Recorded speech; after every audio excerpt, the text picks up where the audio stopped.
A few months ago, we introduced everyone to our wonderful passive solar greenhouse. It's our most popular video to date. In that video, we described the planning, build and first year of planting and cropping in the greenhouse. One of the reasons the greenhouse produced such an amazing harvest for its first season was undoubtedly down to the addition of a drip feed irrigation system. This video shows our entire greenhouse irrigation system, right from the original water source on our patch. We follow the water as it makes its steep journey to the top of our hillside property before running downhill again to the tap in our greenhouse. Here, a series of dripline pipes takes the water to the roots of our growing fruit and veggies. So before we get to the detail, just to say by way of disclaimer, we're not irrigation installation experts, we're amateur gardeners who call upon the local experts in their field when we need them to help us out. In this video, we are showing you our setup, but every situation is different. It's really important when you install garden irrigation and related elements such as electric-powered pumps that you engage qualified people to assist you if you do not have the expertise and experience yourself. Anyway, after much research, we decided to opt for a drip feed irrigation system to water plants in our greenhouse beds. There are many garden watering systems out there, but this system seems by far the simplest. Water is released exactly where it is needed, in the compost next to the plants and directly above their root systems. Once the water reaches our greenhouse, it is carried first by ordinary plastic pipes to the right section of the greenhouse, and then by drip line, pipes with regularly spaced small holes, to the plants themselves. The water is released very slowly. We usually set the water to come on for an hour for each section each day early in the season, then decrease this to perhaps half an hour a day later on once the beds are wetter. The time can be adjusted at any point though,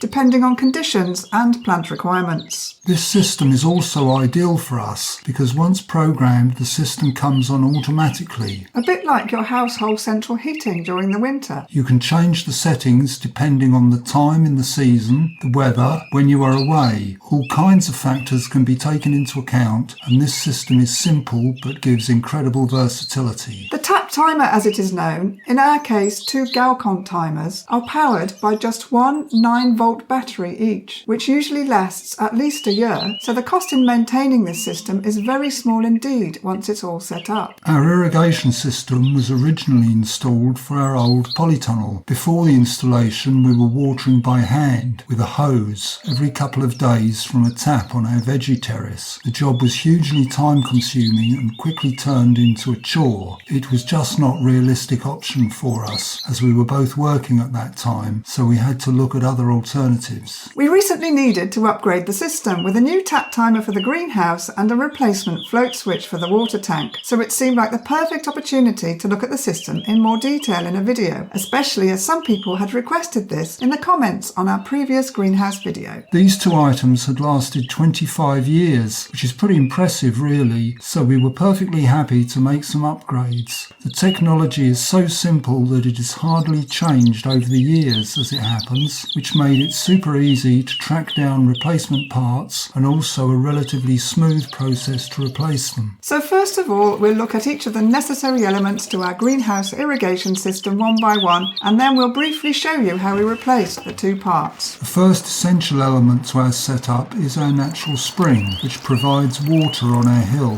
throughout the year. It's never dried up, even during the longest, hottest droughts, which is amazing. The flow obviously drops off considerably during these times, but we've still been able to rely on it for many years. The spring emerges on this steep hillside about 40 feet or 12 metres above the River Severn. At this point, it feeds into a brick-built well, which holds 1,400 litres of water. This water would originally have been used to provide the main water supply to our property. The next element of the setup is the pump, which carries the water up our steep hill to a water tank at the top of our patch, high above the greenhouse and veggie garden. The pump is housed in a purpose-built brick pump house a few feet above the well. This means it is protected from inclement weather, except extreme cold, but we always remove it for the winter. The pump draws up water from the well through an underground pipe. Our current pump, which is our third in about 25 years, is an electric-powered Pedrolo pump made in Italy. It is a 230-volt cast-iron self-priming pump,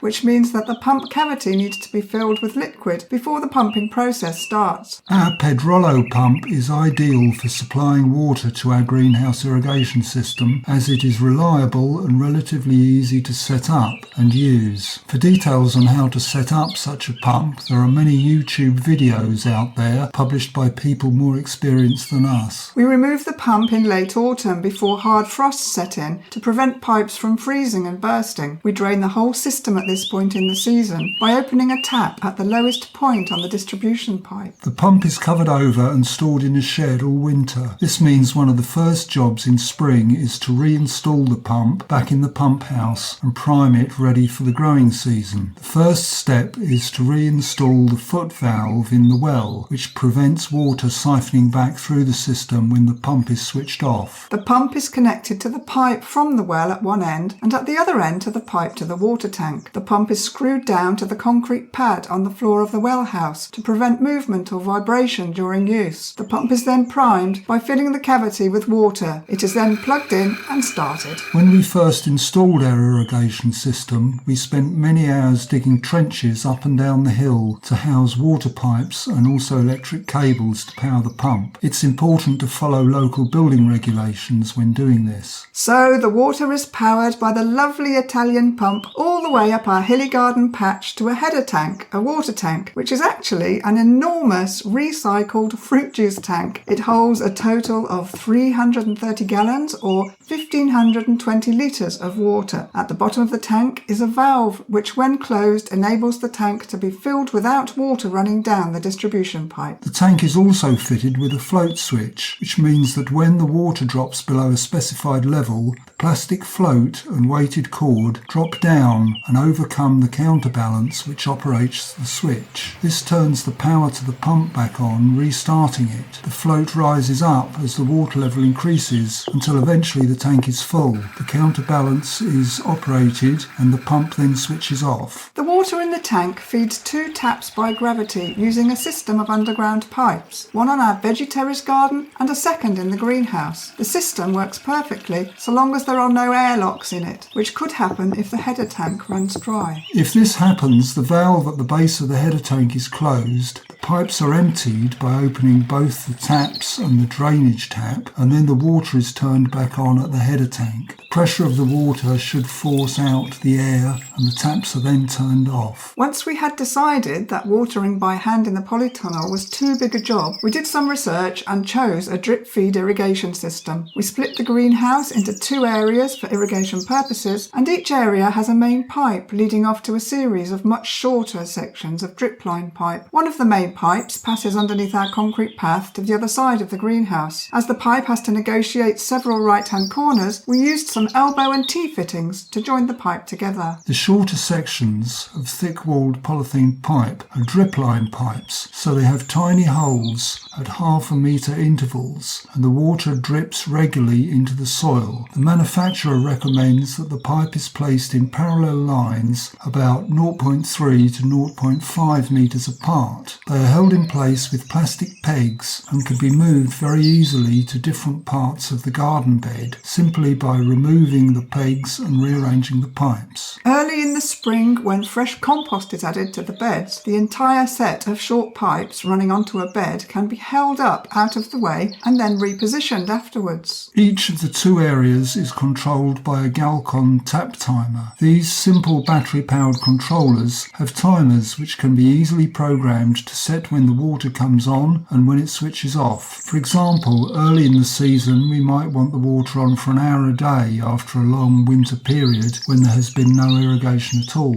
But after a few weeks, once the ground is much wetter, we would probably reduce this to half an hour a day. Our tap timers are attached to a manifold near the greenhouse door next to the main tap. The tap is connected by hose to a filter unit. This is essential to prevent clogging of the drip pipe. Water flows from the filter through the timers to the drip line. Sometimes we still need to access the tap to fill watering cans for watering seedlings on our bench, or give additional water to areas just out of reach of the pipe when new seedlings are just germinating and have very small roots. To do that, our setup is easy. We just need to detach the hose from the tap while we fill our cans. The important thing is to remember to reattach the hose, or else our irrigation will definitely not be working afterwards. We needed to replace the float switch because after 25 years it started sticking and becoming unreliable. This was not so much of a problem when we were on the property, as we could easily realise what was happening when the water flow at the taps suddenly eased off. Then we would go and manually tip the counterbalance to get the pump working again. However, once we went away, the problem became a big issue, as potentially the greenhouse irrigation would run out of water and the plants would succumb to drought conditions. Our friend Matt, who knows his way around electrics, called round to help us with this task. First, we unpacked the box to find the switch, which consists of a polypropylene casing, brass counterbalance weights, nylon float cord and a polystyrene float. We disconnected the pipes, unplugged the old float switch and removed the lid from the top of our water tank. It proved easier to move this lid, to which the float switch is attached, to a nearby shed to carry out most of the work under cover, away from a drizzly day and in brighter light. Matt removed the old float switch, replaced it with the new switch and then tested the circuit with his AVO meter.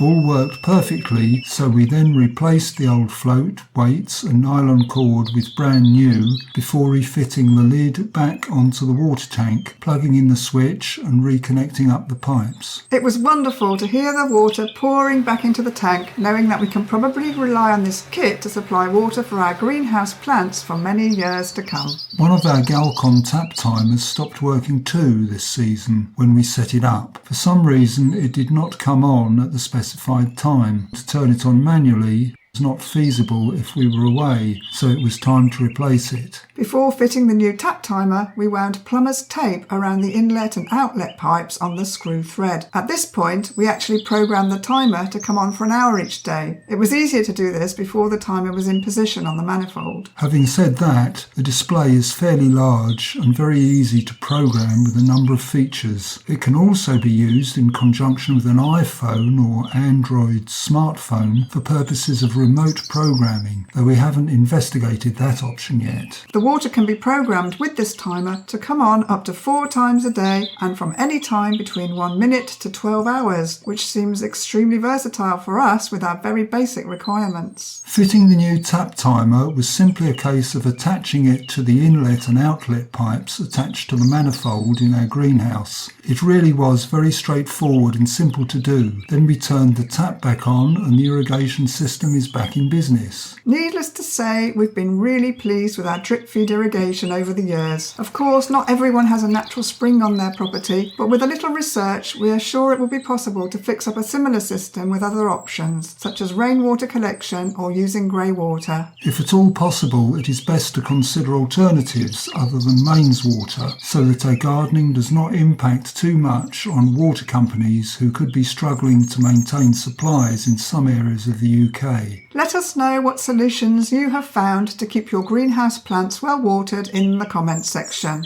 Thanks for watching and happy greenhouse gardening all!